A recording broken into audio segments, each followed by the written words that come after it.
Auto ಚಾಲಕರಿಗೆ ಆಗ್ತಾ ಇರುವಂತಹ ಸಮಸ್ಯೆ ಬರೀ ಬೆಂಗಳೂರು ಬೆಳಗಾವಿಯಲ್ಲಿ ಮಾತ್ರ ಅಲ್ಲ, ರಾಜ್ಯದ ಬಹುತೇಕ ಜಿಲ್ಲೆಗಳ ಆಟೋ ಚಾಲಕರ ಪರಿಸ್ಥಿತಿ ಇದೇ ಆಗಿದೆ. ಒಂದು ಕಡೆ ಯುದ್ಧ ನಿಲ್ತಾ ಇಲ್ಲ, ಮತ್ತೊಂದು ಕಡೆ ಅದರ ಪರಿಣಾಮ ನಮ್ಮ ದೇಶದ ಮೇಲೆ ಆಗ್ತಾ ಇದೆ. ರಾಜ್ಯದಲ್ಲಿ ಆಟೋ ಚಾಲಕರು ಗ್ಯಾಸ್ ಸಿಗದೆ ತೊಂದರೆ ಅನುಭವಿಸ್ತಾ ಇದ್ದಾರೆ. ಚಿತ್ರದುರ್ಗದಲ್ಲಿನ 5 LPG ಗ್ಯಾಸ್ ಬಂಕ್ಗಳಲ್ಲಿ 4 ಬಂದ್ ಆಗಿದೆ.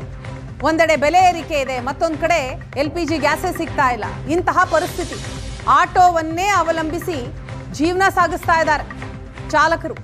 ಯುದ್ಧದ ಬಳಿಕ ನಮ್ಮ ಜೀವನ ಅಯೋಮಯ ಆಗಿದೆ ಅಂತ ಏಷ್ಯಾನೆಟ್ ಸುವರ್ಣ ನ್ಯೂಸ್ನ ಎದುರು ಆಟೋ ಚಾಲಕರು ತಮ್ಮ ಅಳಲನ್ನ ತೋಡ್ಕೊಂಡಿದ್ದಾರೆ.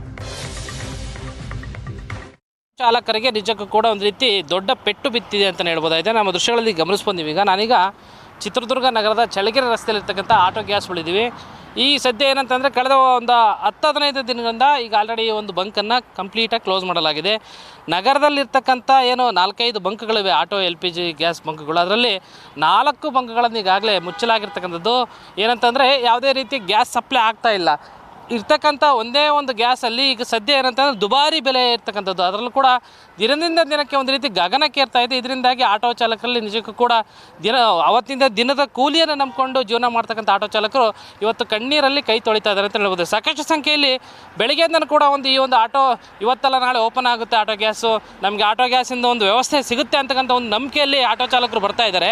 ಆದರೆ ಅವರಿಗೆ ನಿಜಕ್ಕೂ ಕೂಡ ಸಂಕಷ್ಟ ಎದುರಾಗ್ತಾ ಇದೆ. ಏನಂತಂದರೆ ಇಲ್ಲಿ ತನಕನೂ ಕೂಡ ಸರಿಯಾಗಿ ಸಪ್ಲೈ ಸಿಗ್ತಿಲ್ಲ, ಒಂದು ಕಡೆ ದುಬಾರಿ ರೇಟ್ ಆಗ್ತಾ ಇದೆ, ಯಾವ ರೀತಿ ಜೀವನ ಮಾಡಬೇಕು ಅಂತಕ್ಕಂಥದ್ದು ಅವರ ಯಕ್ಷ ಪ್ರಶ್ನೆ ಆಗಿದೆ.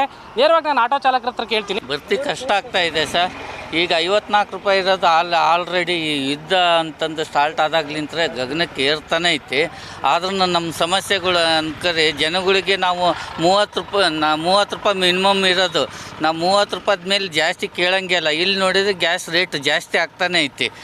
ಜನಗಳಿಗೆ ನಾವು ತೊಂದರೆ ಮಾಡ್ತಾ ಇಲ್ಲ. ಆದ್ರೂ ನಾವು ಎಷ್ಟೇ ಕಷ್ಟ ಆದ್ರೂ ನಾವು ಜಾಸ್ತಿ ಆದ್ರೂ ತುಂಬಿಸ್ಕೊಂಡು ಹೊಡಿತಾ ಇದ್ದೇವೆ. ಹಿಂಗೆ ಬಂದ್ ಆಗ್ತಾ ಇರೋದ್ರಿಂದ ನಮಗೂ ಸಮಸ್ಯೆ ಆಗ್ತಾ ಇದೆ. ಅವತ್ತೇ ನಾವು ದುಡ್ಕೊಂಡು ತಿನ್ನೋರು, ನಾವೇನು ಕೋಟ್ಯಾಧಿಪತಿ ಇಲ್ಲ. ನಾವು ಆಟೋ ಹೊಡೆದ ಜೀವನ ಮಾಡೋದು, ಇತ್ತ ಫೈನಾನ್ಸ್ ಕಟ್ಟೋನು.